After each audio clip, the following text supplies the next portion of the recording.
Hunt for the Wilderpeople is the latest from the director who brought us What We Do in the Shadows, Boy, and Eagle vs. Shark. This film stars Sam Neill, who finds himself in the middle of a difficult predicament when this kid that his wife adopted suddenly doesn't have anyone to take care of him. They live on a farm in the middle of New Zealand, and this kid decides he wants to go on a hike in the woods one day and gets lost. Sam Neill goes out there, and because of a series of mishaps that I don't want to spoil for you, they decide to stay in the woods while a national manhunt is going on to find both of them. Similar to this filmmaker's other films, this is a very quirky comedy. It's offbeat, it's very heartfelt, it's very endearing, and all of these things shine extremely true in this movie. Sam Neill gives the best performance I think I've seen from him since Jurassic Park. He's amazing in this film as this really hardened, grizzled, older guy who's just dealt with so much crap in his life, and now he's sitting here looking at this kid who couldn't be any more different from him, trying to figure out how they're going to navigate these woods together while also not going insane because they're just so different. And this kid Ricky was raised on hip-hop, juvenile detention, he's a foster kid, he has a really rough past, he doesn't really know who his parents are, but he loves reading, he loves writing, he loves creating music,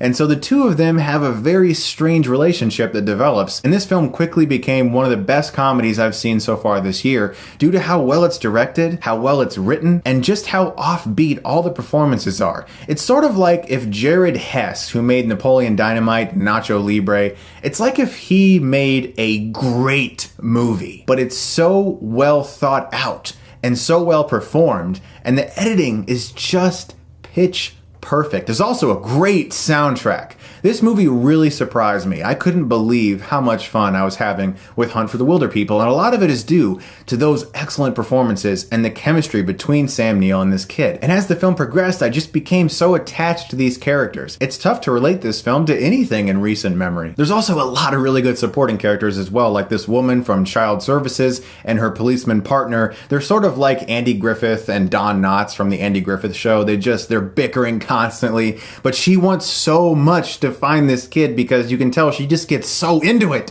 She's so into this manhunt. She's so excited about it, and it's like taking over her life, and the humor that's played through that is excellent. Guys, this was an exceptionally charming movie with such great characters, with such good performances, so endearing and heartfelt and not sappy at all. I felt so invested in these guys, and I was so into their adventure. The only issues I had with this movie were towards the end, no spoilers. One character in particular makes a choice and says some things that just felt totally out of character. And for me, it was sort of like they were just trying to get more drama out of that situation, but it was very forced, and it didn't feel like something the character would actually do. The pacing is also a little slow sometimes.